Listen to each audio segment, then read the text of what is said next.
नमस्कार, स्वागत है आपका। मैं हूं आपके साथ सपना दीपक मदेशिया। बुलेटिन का आगाज करेंगे जहां भारी बारिश में मुख्यमंत्री पुष्कर सिंह धामी पहुंचे हुए हैं। जी हां, भारी बारिश के बीच आपदा प्रभावित क्षेत्रों में जननायक धामी मुख्य सेवक ने लक्सर में अतिवृष्टि से हुए जलभराव और भू कटाव क्षेत्रों का स्थलीय निरीक्षण किया है। सीएम धामी ट्रैक्टर पर बैठकर ग्राउंड जीरो पर जाकर मिले प्रभावितों से पूरे आपदाग्रस्त क्षेत्र का ट्रैक्टर और नाव में बैठकर किया स्थलीय निरीक्षण। जलभराव से हुए नुकसान का भी आकलन किया। मुख्य सेवक को अपने बीच देख प्रभावितों की आंखों में दिखी आशा की किरण। जननायक के अधिकारियों को स्पष्ट निर्देश, प्रभावितों तक पहुंचे त्वरित सहायता। आपदा प्रबंधन और राहत कार्यों की मैं स्वयं कर रहा हूं निगरानी, सीएम धामी ने कहा। प्रभावितों तक पहुंचे सभी सहायता, प्रभावितों की सुरक्षा स्वयं मेरी जिम्मेदारी। संकट की इस घड़ी में मैं स्वयं आपके बीच। प्रभावितों को सुरक्षित स्थानों पर किया गया शिफ्ट। पूरे राज्य में प्रभावित क्षेत्रों का मुख्य सेवक स्वयं कर रहे हैं निरीक्षण के दौरान प्रभावित कर रहे हैं समस्याओं का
यहाँ से बना ले वीडियो।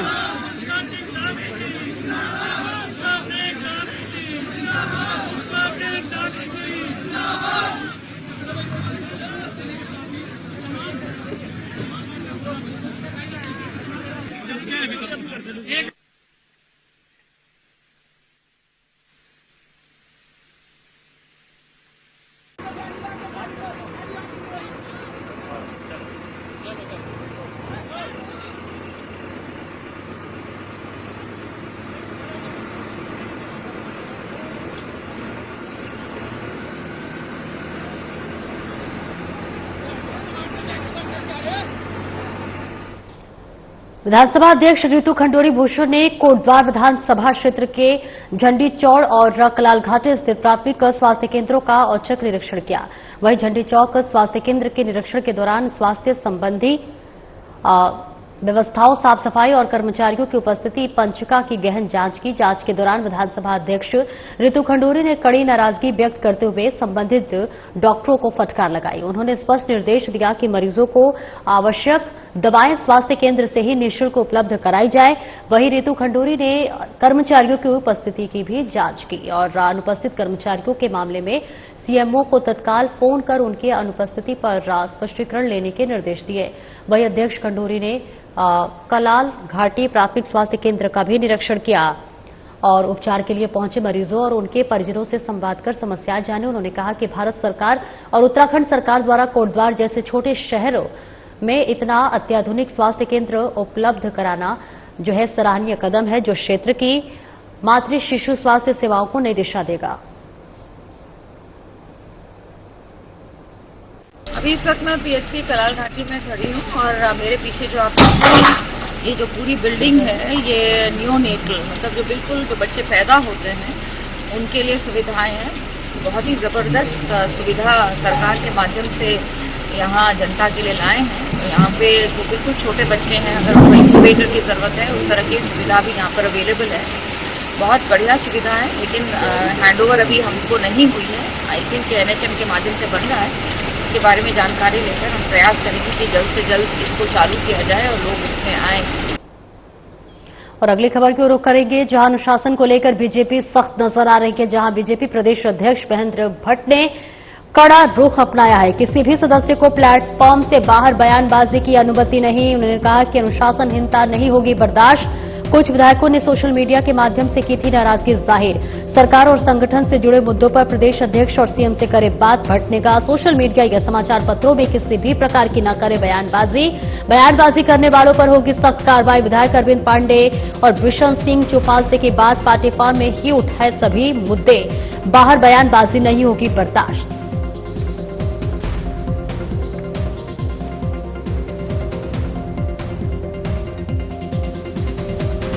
में किसी भी व्यक्ति को पार्टी के अनुशासन से बाहर जाने की अनुमति कतई नहीं दी जाएगी। और हमने अपने सभी विधायकों को दायित्वधारियों को कहा है, कोई विषय है अगर वो संगठन से जुड़ा हुआ है तो मुझसे बात करें, सरकार से जुड़ा है मुख्यमंत्री बात करें, लेकिन सोशल मीडिया के माध्यम से, समाचार पत्रों के माध्यम से इस प्रकार के विषय जो विषय अनुशासन के दायरे में आते हैं उसकी ज्यादा पार्टी बहुत सख्त एक प्रकार से सख्ती से लेगी और इस प्रकार की अनुमति हम किसी को दे नहीं सकते। शुरुआत किया अपने अरविंद पांडे जी आए थे, बिसंदा से मेरी कल ही बात हुई है। बाकी इस प्रकार का विषय कैसे निकल के हम सबसे चर्चा करेंगे, लेकिन सबसे आह्वान करेंगे, सबसे मैंने कहा भी है कोई बात होती है वो सीधा प्लेटफॉर्म के अंदर बोले, इधर उधर बयानबाजी करने की आवश्यकता किसी को नहीं। एक ब्रेक के लिए रुकेंगे, जल्द लौटते हैं।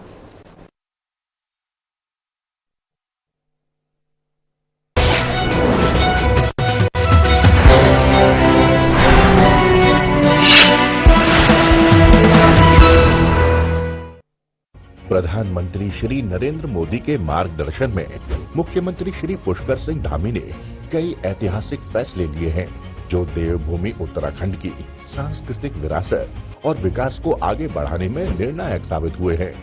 मुख्यमंत्री श्री पुष्कर सिंह धामी की दूरदर्शी सोच से आजाद भारत के इतिहास में समान नागरिक संहिता लागू करके नए युग का शुभारंभ करने वाला उत्तराखंड देश का पहला राज्य बना है। देवभूमि उत्तराखंड के संसाधनों और जमीनों को बचाए रखने के लिए जनभावनाओं के अनुरूप सख्त भू कानून लागू किया गया है। प्रदेश में पहली बार जबरन धर्मांतरण को संज्ञेय अपराध माना गया है और दोष सिद्ध होने पर 10 साल की गैर जमानती सजा का प्रावधान किया गया है। उत्तराखंड में देश का सबसे सख्त नकल विरोधी कानून लागू किया गया है। प्रदेश में पहली बार सरकारी नौकरियों में महिलाओं को 30% क्षैतिज आरक्षण प्रदान किया जा रहा है। राज्य में 23,000 से अधिक सरकारी नौकरियों में युवाओं को पारदर्शी प्रक्रिया से नियुक्ति दी गई है। डबल इंजन सरकार के कुशल नेतृत्व में G20 बैठकों से उत्तराखंड को ग्लोबल पहचान मिली है। इन्वेस्टर्स समिट से प्रदेश में निवेश के नए द्वार खुले हैं। राष्ट्रीय खेलों का भव्य और सफल आयोजन हुआ है और देश भर में खेल भूमि के तौर पर आधुनिक उत्तराखंड की पहचान बनी है। उत्तराखंड के पर्यटन को नए आयाम देने के लिए प्रदेश में पहली बार शीतकालीन यात्रा की ऐतिहासिक पहल की गई है। डबल इंजन सरकार के कुशल प्रबंधन से ही सिलक्यारा टनल से 41 श्रमिकों का सफल रेस्क्यू किया गया। नीति आयोग की SDG इंडेक्स में उत्तराखंड को देश में पहला स्थान मिला है। मजबूत संकल्प और कुशल नेतृत्व से बढ़ा है देवभूमि का मान, बनी है समृद्ध, सशक्त और आत्मनिर्भर उत्तराखंड की पहचान।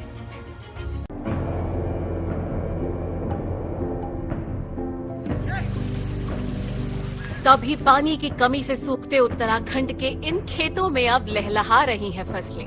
राज्य में सिंचाई की आधुनिक तकनीकी ने खोल दिए हैं किसानों के तरक्की के द्वार। इन सीढ़ीदार खेतों में प्राकृतिक स्रोतों के जरिए पानी पहुंचाना हमेशा चुनौतीपूर्ण रहा है, लेकिन उत्तराखंड सरकार की पहल से सोलर पंप लिफ्ट सिंचाई योजना निर्माण के जरिए पानी को खेतों तक पहुंचाना हो गया है बेहद आसान। लघु सिंचाई परियोजना के तहत सिंचाई के लिए बने सोलर वाटर लिफ्टिंग सिस्टम व अलग अलग तकनीकी से बनाए गए पानी के टैंकों ने पहाड़ की खेती किसानी को दिए हैं नए आयाम। सिंचाई होने से किसान बंजर पड़े खेतों पर नकदी फसलें उगाकर कर रहे हैं लाखों की कमाई। सौर ऊर्जा से चलने वाले पंपिंग सिस्टम से किसानों की बिजली पर निर्भरता भी हो गई है खत्म। सरकार का किसानों की आय दोगुना करने का संकल्प हो रहा है पूरा। हमारे गांव में सोलर लिफ्टिंग पंपिंग योजना शुरू की गई, जहां पर हमारे समस्त गांववासी पुरानी खेती झंगोरा मंडवा और गेहूं, मक्की, उस पे निर्भर थे। आज इस सोलर पंप लगने से पूरे गांव में सिंचाई पर्याप्त रूप से हुई और हमने यहाँ पर नकदी फसलों का कार्य शुरू किया, जहाँ पर हमने शिमला मिर्च, बीन्स और टमाटर लगाने शुरू करे। जिन खेतों पे कुछ नहीं होता था, आज वहाँ पर नकदी फसलें बहुत अच्छी हो रही है और बहुत अच्छा दाम कमाया। पूरे गांव वालों को बहुत बड़ा फायदा मिला। अब तक सोलर पंप सिस्टम के तहत राज्य भर में 497 जियो और आरसीसी टैंकों का किया गया है निर्माण। स्थानीय संसाधनों के सतत प्रबंधन से उत्पादकता और ग्रामीण समुदाय की आय में वृद्धि करने के लिए प्रतिबद्ध है उत्तराखंड सरकार। सौर ऊर्जा से समृद्ध किसान, समृद्ध प्रदेश।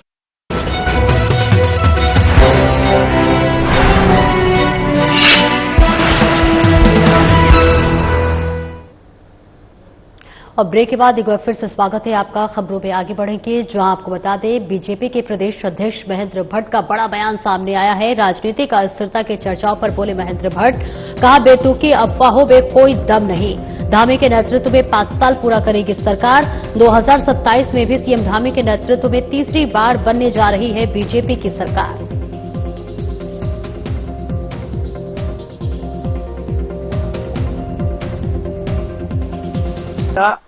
ये उत्तराखंड की राजनीति का एक दृश्य बना हुआ है। 4 साल के बाद परिस्थितियां बिगड़ने की संभावना जताने का काम हर मीडिया कर रहा है, सोशल मीडिया को करते हैं। लेकिन पहली बार कह रहा हूं कि उत्तराखंड की सरकार स्थिरता के आधार पर 5 साल पूर्ण करेगी और पुष्कर धामी जी के नेतृत्व में भारतीय जनता पार्टी की उत्तराखंड में दोबारा सरकार बनेगी, तीसरी बार सरकार बनेगी। उत्तराखंड में संगठन स्तर पर जल्द ही कांग्रेस में बड़ा बदलाव होने की उम्मीद है। इस बीच आपको बताते चले कि यह बदलाव कांग्रेस संगठन को मजबूत करने के लिए होगा। इसके लिए कांग्रेस संगठन सृजन कार्यक्रम शुरू किया गया है। इस कार्यक्रम के तहत कांग्रेस राष्ट्रीय नेतृत्व के पदाधिकारी सभी जिलों में पर्यवेक्षक बनकर पहुंच रहे हैं, जो कांग्रेस कार्यकर्ताओं और लोकल पदाधिकारियों से मुलाकात कर वर्तमान में नियुक्त जिला अध्यक्ष की कार्यशैली और संगठन हित में किए जा रहे कामों की जानकारी जुटा रहे हैं। इसके अलावा नए जिला अध्यक्ष के लिए भी रायशुमारी करने में लगे हैं। यह जानकारी जुटाकर कांग्रेस हाईकमान के सामने रखेगी। इस संगठन में आज अखिल भारतीय कांग्रेस कमेटी के राष्ट्रीय सचिव और देहरादून के जिला प्रभारी पर्यवेक्षक बीएम संदीप ने ऋषिकेश में प्रेस कॉन्फ्रेंस की। उन्होंने बताया कि 10 सितंबर तक वे पचवा दून और परवा दून के सभी ब्लॉक क्षेत्र में भ्रमण करेंगे। शुरू हुआ है और आज से मैं हर एक ब्लॉक में दौरा कर रहा हूं। कांग्रेस पार्टी का कार्यकर्ता से, लीडर से, सब लोगों को मिलकर ये 2 जिले में कैसा जिलाध्यक्ष चाहिए, कैसा जिलाध्यक्ष सबको साथ लेकर कांग्रेस आइडियोलॉजी को लेकर कैसा इस बीजेपी का अनडेमोक्रेटिक गवर्नेंस को विरोध कर लोगों के लिए लड़ाई लड़कर काम कर सकते हैं। एक सक्षम जिलाध्यक्ष चुनने के लिए ये प्रक्रिया में हम लोग 2 जिले में आज से शुरू कर रहे हैं। ये 10 तारीख तक मैं 2 जिले में दौरा कर रहा हूं। उसका बाद 14 तारीख को कौन कौन इच्छुक थे वो लोग एप्लीकेशन फॉर्मेट है, एप्लीकेशन फिलअप कर दे सकता है।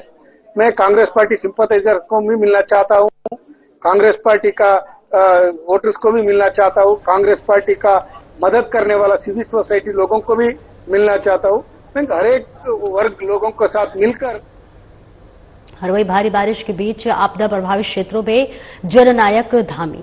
जी हां, आपको बता दें मुख्य सेवक ने लक्सर में अतिवृष्टि से हुए जलभराव और भू कटाव क्षेत्रों का किया स्थलीय निरीक्षण।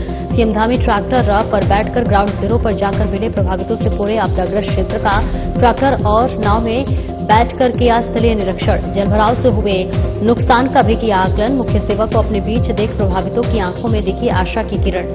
जननायक के अधिकारियों को स्पष्ट निर्देश, प्रभावितों तक पहुंचे त्वरित सहायता। आपदा प्रबंधन और राहत कार्यों की मैं स्वयं कर रहा हूं निगरानी, सीएम धामी ने कहा। प्रभावितों तक पहुंचे सभी सहायता, प्रभावितों की सुरक्षा स्वयं मेरी जिम्मेदारी। संकट की इस घड़ी में मैं स्वयं आपके बीच प्रभावितों को सुरक्षित स्थानों पर किया गया शिफ्ट। पूरे राज्य में प्रभावित क्षेत्रों का मुख्य सेवक स्वयं कर रहे निरीक्षण के दौरान प्रभावितों से संवाद कर रहे हैं, उनकी समस्याओं का निराकरण, प्रभावितों के बीच जाकर उनका दुख दर्द बांटकर बढ़ा रहे हैं हौसला।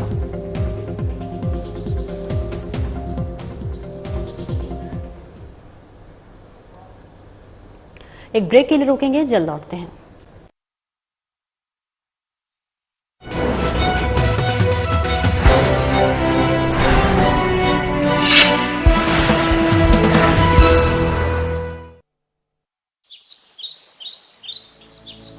उत्तराखंड, जहां हर सुबह शुरू होती है योग से। राज्य को योग व वेलनेस की वैश्विक राजधानी बनाने के लिए उत्तराखंड कैबिनेट ने देश की पहली योग नीति 2025 को दे दी है मंजूरी।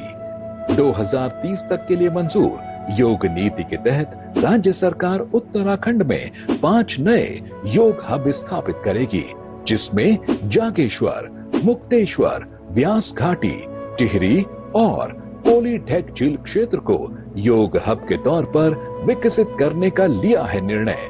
पर्वतीय क्षेत्रों में योग और वेलनेस केंद्र में निवेश पर 50% सब्सिडी दी जाएगी, जबकि मैदानी क्षेत्रों में 25% तक मिलेगी सब्सिडी। राज्य में खोले जाने वाले योग व ध्यान केंद्रों का किया जाएगा पंजीकरण। राज्य के 300 से अधिक आयुष, हेल्थ एवं वेलनेस केंद्रों में शुरू किया जाएगा योग। राज्य में योग व प्राकृतिक चिकित्सा निदेशालय का किया जाएगा निर्माण। योग नीति के तहत राज्य में करीब 13,000 से अधिक रोजगार होंगे सृजित। इसके अलावा 2,500 से अधिक योग शिक्षकों के लिए योगा सर्टिफिकेशन बोर्ड से होंगे प्रमाणित। इससे 10,000 से अधिक योग अनुदेशकों को होम स्टे, होटल आदि में रोजगार मिलने के बढ़ गए हैं अवसर। मुख्यमंत्री पुष्कर सिंह धामी जी का हार्दिक अभिनंदन, जिन्होंने योग नीति लागू करके बेरोजगार योग प्रशिक्षकों को एक अवसर प्रदान किया है, जिससे कि योग और वेलनेस केंद्र खोलने पर सब्सिडी मिलेगी। सरकार की योग नीति से हम सभी को फायदा हो। मुख्यमंत्री पुष्कर सिंह धामी की दूरदृष्टि से वैश्विक संवाद का केंद्र बन रहा है उत्तराखंड। यहाँ योग सिर्फ अभ्यास नहीं, एक जीवन है। प्रधानमंत्री श्री नरेंद्र मोदी के मार्गदर्शन में मुख्यमंत्री श्री पुष्कर सिंह धामी ने कई ऐतिहासिक फैसले लिए हैं, जो देवभूमि उत्तराखंड की सांस्कृतिक विरासत और विकास को आगे बढ़ाने में निर्णायक साबित हुए हैं। मुख्यमंत्री श्री पुष्कर सिंह धामी की दूरदर्शी सोच से आजाद भारत के इतिहास में समान नागरिक संहिता लागू करके नए युग का शुभारंभ करने वाला उत्तराखंड देश का पहला राज्य बना है। देवभूमि उत्तराखंड के संसाधनों और जमीनों को बचाए रखने के लिए जनभावनाओं के अनुरूप सख्त भू कानून लागू किया गया है। प्रदेश में पहली बार जबरन धर्मांतरण को संज्ञेय अपराध माना गया है और दोष सिद्ध होने पर 10 साल की गैर जमानती सजा का प्रावधान किया गया है। उत्तराखंड में देश का सबसे सख्त नकल विरोधी कानून लागू किया गया है। प्रदेश में पहली बार सरकारी नौकरियों में महिलाओं को 30% क्षैतिज आरक्षण प्रदान किया जा रहा है। राज्य में 23,000 से अधिक सरकारी नौकरियों में युवाओं को पारदर्शी प्रक्रिया से नियुक्ति दी गई है। डबल इंजन सरकार के कुशल नेतृत्व में G20 बैठकों से उत्तराखंड को ग्लोबल पहचान मिली है। इन्वेस्टर्स समिट से प्रदेश में निवेश के नए द्वार खुले हैं। राष्ट्रीय खेलों का भव्य और सफल आयोजन हुआ है और देश भर में खेल भूमि के तौर पर आधुनिक उत्तराखंड की पहचान बनी है। उत्तराखंड के पर्यटन को नए आयाम देने के लिए प्रदेश में पहली बार शीतकालीन यात्रा की ऐतिहासिक पहल की गई है। डबल इंजन सरकार के कुशल प्रबंधन से ही सिलक्यारा टनल से 41 श्रमिकों का सफल रेस्क्यू किया गया। नीति आयोग की SDG इंडेक्स में उत्तराखंड को देश में पहला स्थान मिला है। मजबूत संकल्प और कुशल नेतृत्व से बढ़ा है देवभूमि का मान, बनी है समृद्ध, सशक्त और आत्मनिर्भर उत्तराखंड की पहचान।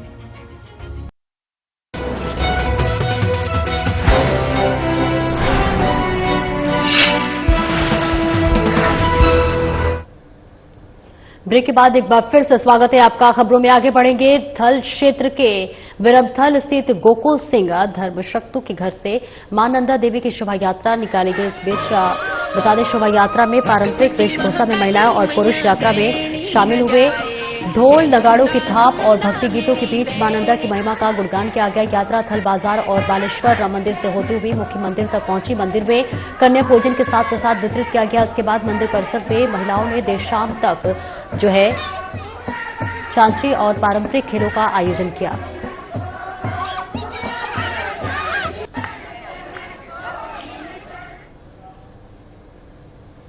फिलहाल कलियर में दरगाह साबिर रापा के 757वें सालाना उर्स में लगातार बारिश से व्यापारियों और दुकानदारों के चेहरे पर मायूसी छा गई है। लगातार हो रही तेज बारिश से दरगाह क्षेत्र और मेला मैदान क्षेत्र में जगह जगह पानी जमा हो गया है।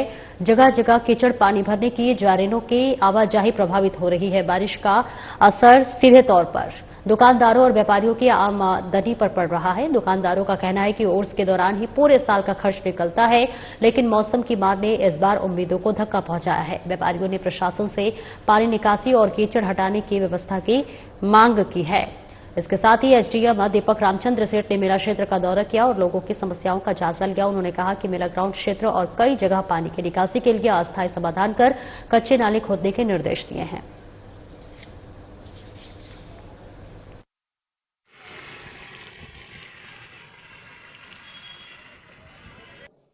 बारिश की वजह से हमारा और आज रेड अलर्ट भी है और कल ऑरेंज अलर्ट भी है।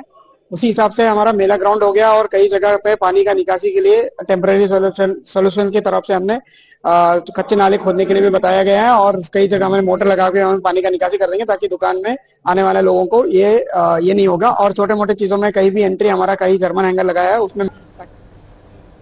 और अगली खबर देहरादून से है, जहां पर आपको बता दें कि देहरादून में कप्तान अजय सिंह का पत्रकार वार्ता। जी हां, आपको बता दें कप्तान अजय सिंह ने की पत्रकार वार्ता। एसएसपी अजय सिंह ने की पी वैल्यू एनालिटिक्स रिपोर्ट का खंडन किया। कहा देहरादून में सुरक्षित महिलाएं सर्वे सिर्फ धारणा पर आधारित सर्वे रिपोर्ट पर राज्य महिला आयोग ने जताई आपत्ति। निजी सर्वे कंपनी ने स्वतंत्र रूप से रिपोर्ट की तैयार। एसएसपी ने कहा अपराध के आंकड़ों पर नहीं व्यक्तिगत धारणाओं पर आधारित है रिपोर्ट। देश के 31 शहरों में किया गया था सर्वे। महिलाओं से नहीं किया गया था सीधा संवाद। टेलीफोनिक वार्ता के आधार पर तैयार की गई थी रिपोर्ट। तथ्यों पर आधारित नहीं सर्वेक्षण रिपोर्ट। महिला सुरक्षा के लिए प्रतिबद्ध दून पुलिस। एसएसपी ने कहा दुष्कर्म, शीलभंग, स्नैचिंग जैसी सभी घटनाओं का 100% किया गया अनावरण। सीसीटीवी कैमरों की मदद से लगातार की जा रही निगरानी।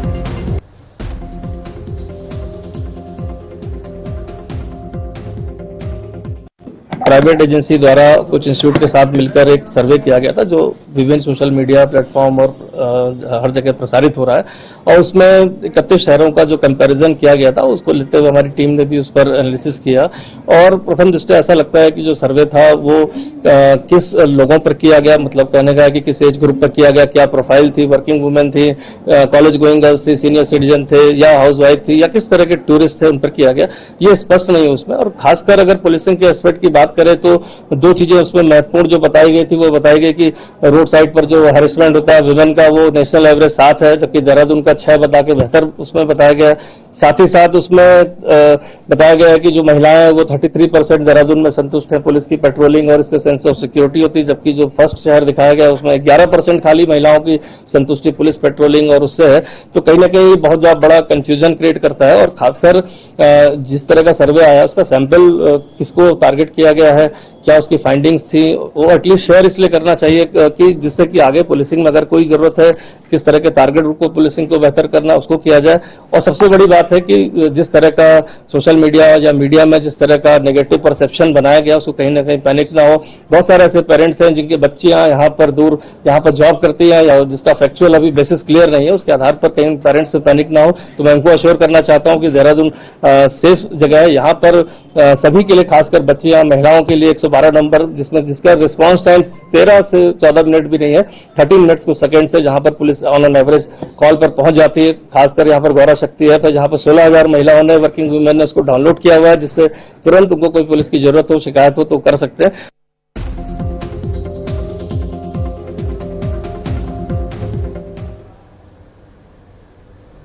फिलहाल इस बुलेटिन में इतना ही। नमस्कार।